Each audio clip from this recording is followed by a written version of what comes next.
اور میں آپ کو بتاؤں بڑے بڑے موحدین موجود ہیں غیر مسلموں میں، اور بعض اوقات تو ان کی خدا کے ساتھ ایسی کمٹمنٹ ہے وہ مسلمانوں میں نظر نہیں۔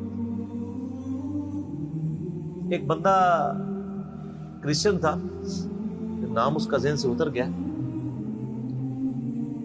یورپ میں اس نے اپنے بارے میں یعنی اس کی بایوگرافی اس نے خود بھی لکھی، بڑی زبردست بات اس نے، میں نے اس کے اوپر پڑھی ہے، یقین کریں بندے کے آنسو نہیں رکتے، ہے کرسچن۔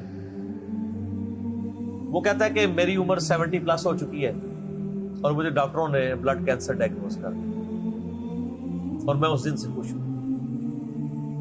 کہتے ہیں میں نے یہ بھی دیکھا ہے میرے ساتھ کتنے میرے لوگ ایک ایک کر کے فوت ہو گئے، اور میرے دوستوں کو جب کبھی کوئی بیماری کا پتہ چلتا تھا کہ تمہاری زندگی کے اتنے دن رہ گئے ہیں، تو وہ لگتا تھا اس اتنے دنوں سے پہلے ہی مر جائے گا غم سے، کیونکہ اس نے دنیا کی زندگی کو سب کچھ سمجھا تھا۔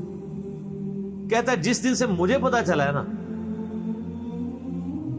تو میں تو بےتاب ہوں مرنے کے لیے۔ کہتا ہے اس لیے کہ میری عمر اس وقت 5 سال تھی۔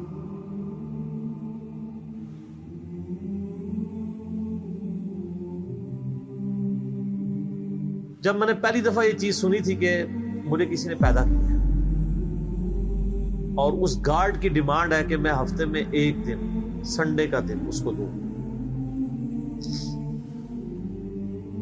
اور کہتا ہے آج میری عمر 70 سال ہو چکی ہے، میری زندگی میں کوئی ایک سنڈے بھی ایسا نہیں آیا میں نے دنیا جان کی اپنی روٹینیں چھوڑ کے سنڈے کے دن میں نے پورا دن گاڈ کو دیا، اللہ کے، میں نے کبھی اس پہ کمپرومائز نہیں کیا، بڑے سے بڑے معاملات کیے۔ تو کہتا ہے مجھے امید ہے کہ جس گاڈ کے لیے میں نے اتنی کمٹمنٹ کے ساتھ زندگی گزاری ہے اور میں نے اس کے اوپر کسی کو کمپرومائز نہیں کیا، وہ مجھے رسوا نہیں کرے گا۔ تو کیا ہمارے مسلمان بھی یہ دعویٰ کر سکتے ہیں؟ کتنے مسلمان جو کہ جی ہم نے جب سے سنا ہے کہ 5 وقت کی نمازیں ضروری ہیں، میری زندگی کی ابھی نماز نہیں کچھ ہوئی۔ ایسے لوگ جو خدا کے ساتھ کمٹمنٹ رکھنے والے لوگ ہیں،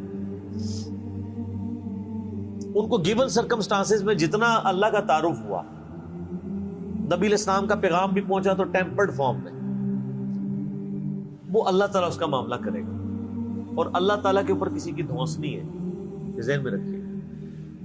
بخاری اور مسلم دونوں میں حدیث ہے،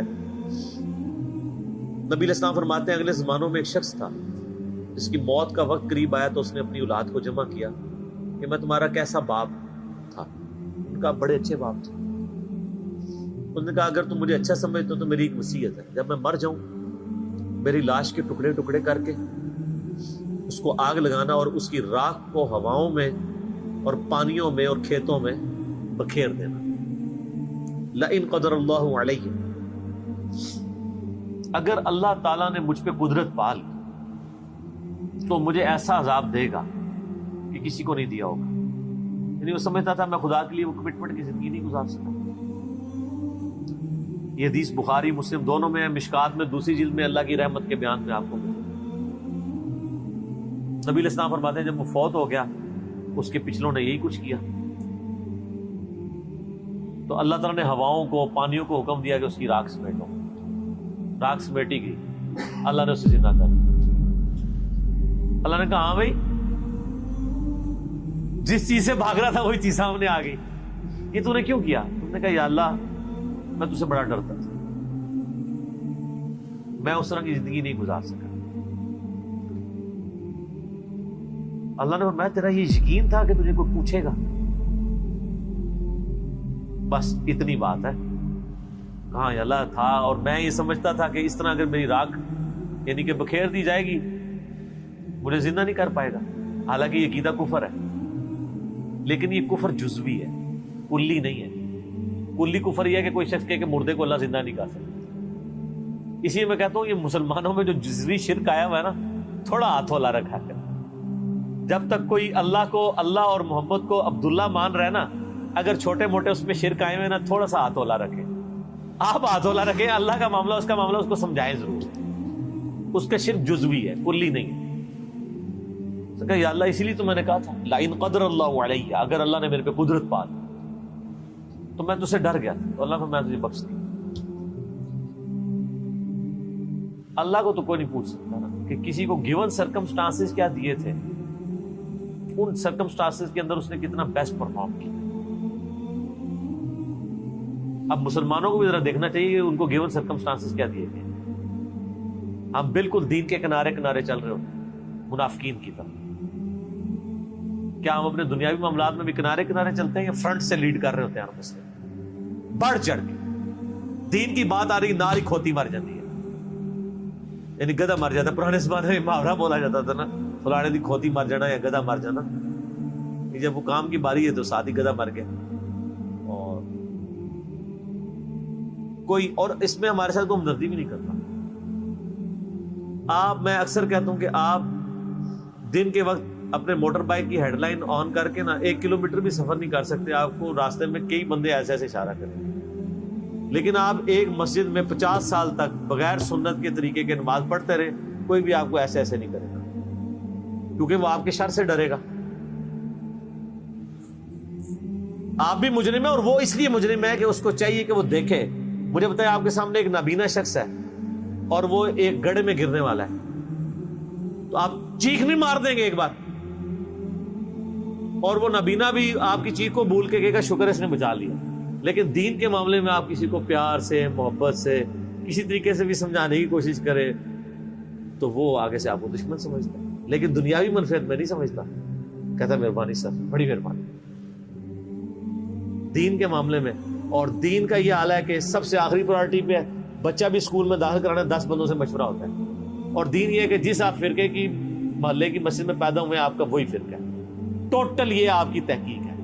میری جو پچھلے دنوں جو ویڈیو ایک چھوٹی چڑی تھی, زندگی بدلنے والی گفتگو, اس میں نے یہی تو پرونا رویا ہے کہ ادھر تو پیکے والا ہی معاملہ چل رہا ہے. تحقیق کا مطلب یہ سمجھتے ہیں کہ اچھا اب میں نے تحقیق یہ کرنی ہے کہ چونکہ میرے محلے کی مسجد بریلویوں کی ہے تو بریلوی کون ہوتا ہے جس کو یہ کام کرنے چاہیے. وہ اس طرف نہیں جائے گا کہ میں اسلام کو دیکھوں, وہ بریلوی دیوبندی اہل حدیث شیعہ کی طرف جائے گا. یہ آپ نے دیکھا کتنا فرق ہے. کوئی بندہ کہ جی میں تحقیق کر کے مسلمان ہوا. جتنے بریلوی دیوبندی اہل حدیث بیٹھے ہوئے ہیں وہ اس لیے کہ ان کے باپ دادا تھے یا انہیں محلے کو وہ مسجد لگتی تھی. تو سر میرا ایک معصومانہ سا سوال ہے کہ اگر آپ کے محلے میں قادیانی کی مسجد عبادت گاہ لگتی ہوتی یا آپ کے ابا جی قادیانی ہوتے تو آپ ماشاءاللہ بہت تحقیق کر کے مسلمان ہو جاتے, قادیانی ہوتے.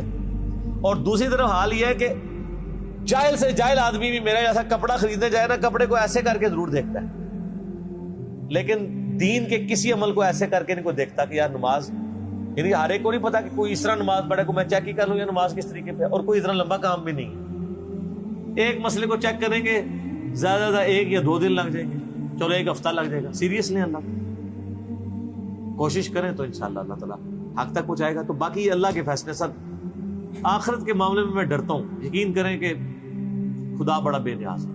ہمیں تو اپنی آخرت کی فکر ہے, سیدھی سی بات ہے. ہم تو کہتے ہیں اللہ تعالیٰ ہماری غلطیوں سے درگزر فرمائے, چاہیے کہ ہم لوگوں کے بارے میں فیصلہ کریں. میں تو اپنے بدترین دشمنوں کے بارے میں بھی قطن یہ یعنی جرأت نہ کروں کہ میں ان کی آخرت کا فیصلہ کروں, ناٹ ایٹ آل. آپ دیکھیں میں یزید کے بارے میں, میرے بارے میں بڑا سخت رویہ رکھتا ہوں, لیکن کبھی آپ نہیں سنیں گے کہ میں نے اس کو کہا کہ وہ جہنمی ہے. آخرت کا فیصلہ اللہ نے کرنا ہے. دنیا میں ڈنگے کی چوٹ پہ جس نے غلط کیا اسے غلط کہیں گے.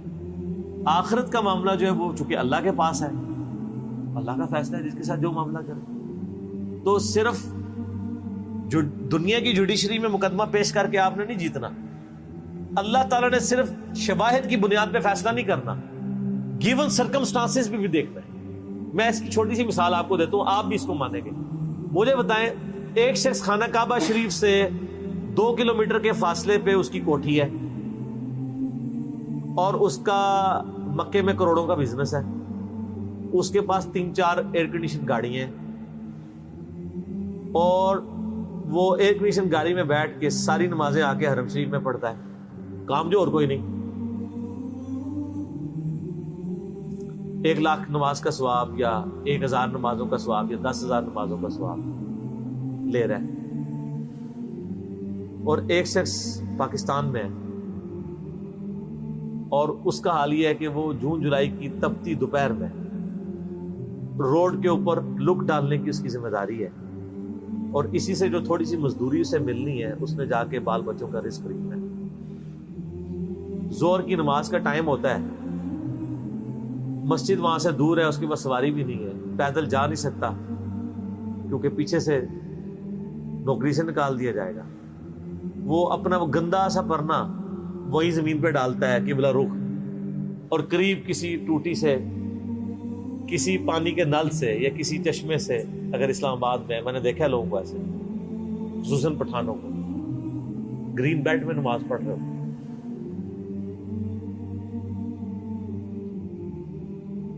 اور وہاں پہ بغیر جماعت کی وہ قبلہ رخ کھڑے ہو کے نماز پڑھ لیتے ہیں. آپ یہ کہیں گے کہ اس کو 1 لاکھ ضرب 27 جماعتیں 27 لاکھ نمازوں کا ثواب مل رہا ہے اور اس بیچارے کو 1 نماز کی ثواب مل رہا ہے. میتھمیٹیکلی تو آپ کی ایکویشن ٹھیک ہے، لیکن اللہ نے تو گیون سرکمسٹانسز بھی دیکھنے ہیں. یہی وجہ ہے کہ نیکیاں تولی جائیں گی، گنی نہیں جائیں گی. گننے میں آئے تو سعودیہ والا پار، اور تولنے پہ آئے تو اس کی 1 نماز اس کی 27 لاکھ نمازوں پہ باری ہو جائے گی. جی سر، 1 روپے کے 1000 نوٹ پڑے ہوئے ہوں اور دوسری طرف 5000 کا ایک نوٹ پڑا ہوا ہو تو ورتھ کس کی زیادہ ہے؟ 1 نوٹ کی. یہ 1000 اس کا مقابلہ نہیں کر رہے. کیوں؟ اس کی ورتھ زیادہ ہے. اللہ نے سرکمسٹانسز میں دیکھنا ہے. یہ ایک ملٹی نیشنل میں جاب کرنے والا بندہ ایئر کنڈیشن کمرے سے اٹھ کے اٹیچ باتھ روم میں وضو کر کے بالکل قریبی ایک ایئر کنڈیشن مسجد میں جا کے نماز جماعت سے نہ پڑھے اور اپنے دفتر میں مصلی ڈال کے 2 منٹ میں فارغ ہو جائے، اس کی جماعت معاف ہو جائے گی؟ اس کی تو معاف ہو سکتی ہے جو روڈ کے کنارے یہ کر رہے ہیں، کیونکہ اس بیچارے کے گیون سرکمسٹانسز. تو اس لیے سر آخرت کے فیصلے نہ کیا کریں، ڈر جائیں. جتنا آپ کو اللہ کا خوف ہوگا نا، آپ آخرت کے بارے میں ڈریں. حقیقت بات ہے. اور پازیٹیو رہیں. میری وائف کا میرے ساتھ جھگڑا ہی رہتا ہے. میں بہت نیگیٹو چیزیں بھی لوگوں کی آبزرو کر کے نا، جب مجھے بالکل نظر آ رہا ہوتا ہے شواہد کی بنیاد کے اوپر بھی، میں درگزر کرتا ہوں. وہ آج بھی مجھے صبح کہہ رہی تھی کہ ایسے کیوں ہوتا ہے. میں نے کہا غصہ مجھے تم سے زیادہ آتا ہے، میری طبیعت زیادہ تیز ہے. کیا اتنی تیز تو نہیں ہوگی جتنی وائف کی، وہ زیادہ ہی تیز، لیکن میری طبیعت بھی بہت تیز ہے. لیکن میں جب یہ سوچتا ہوں کہ یار اس کو جو اللہ نے حالات و واقعات دیے تھے، اگر مجھے دیے ہوتے شاید میں اس سے بھی برا آدمی ہوتا. تو ہو سکتا ہے یار اس کو حالات ہی ایسے ملے ہوں. ساس بھی کبھی بہو تھی. ایک بہو اپنی ساس کے بارے میں اس وقت بات کر سکتی ہے جب وہ ساس بن کے اچھا پرفارم کرے اور پھر اپنی بایوگرافی لکھے کہ ہاں جی میری ساس تو یہ تھی اور میں یہ آئیڈیل ساس ثابت ہوں.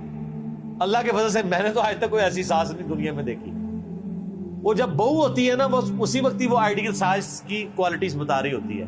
جب اس پہ وہ حالات و واقعات آتے ہیں تو وہ اس سے بھی ورس پرفارم کر رہی ہو. اور یہ دیکھا ہے، اسی کو کہا جاتا ہے نا خدا گنجے کو ناخن نہ دے. تو شکر کریں کہ آپ گنجے اور آپ کو ناخن نہیں ملے ہوئے. اگر آپ کو ناخن ملے ہوتے تو آپ زیادہ اپنا نقصان کر لیتے. اس لیے پازیٹیو رکھیں، پازیٹیو ایٹیچیوڈ رکھیں. اس کا فائدہ یہ ہوگا کہ آپ کوڑ کوڑ کے مریں گے، آپ اچھی زندگی گزاریں گے اور آپ کے بارے میں کسی کے بارے میں آپ کے دل میں میل نہیں آئے گا. میرا ادھر جتنا ویڈیوز میں غصہ ہوتا ہے نا، وہ اس لیے نہیں ہوتا کہ میں کسی سے نفرت کر رہا ہوتا ہوں. میں کہہ رہا ہوں اس کی وجہ سے اتنے ہزاروں لوگوں کا بیڑا غرق ہو رہا ہے، تو میں پورے پیشن سے بیان کرتا ہوں. ورنہ جو لوگ جن کے خلاف میں نے کلپ چڑھائے ہیں وہ بھی میرے سامنے آ جائیں، میں ان کے بھی ہاتھ چوم لیتا ہوں. تو منافقت نہیں کر رہا ہوتا ہوں. علمی اختلاف اپنی جگہ ہے اور کسی کی ہیومن ڈگنیٹی میں رسپیکٹ اپنی جگہ. پازیٹیو رہیں، بعض کا اثر کر جاتی ہے. دیکھیں نا اثرات آپ کو نظر آ رہے ہیں، تبدیلی آ نہیں گئی، آ جاتی تبدیلی. ٹھنڈا کر کے کھائے. ٹھیک ہو گیا. آخری سوال کریں، پھر ہم نے اس کو کنکلوڈ کرنا ہے، باقی سوال انشاءاللہ.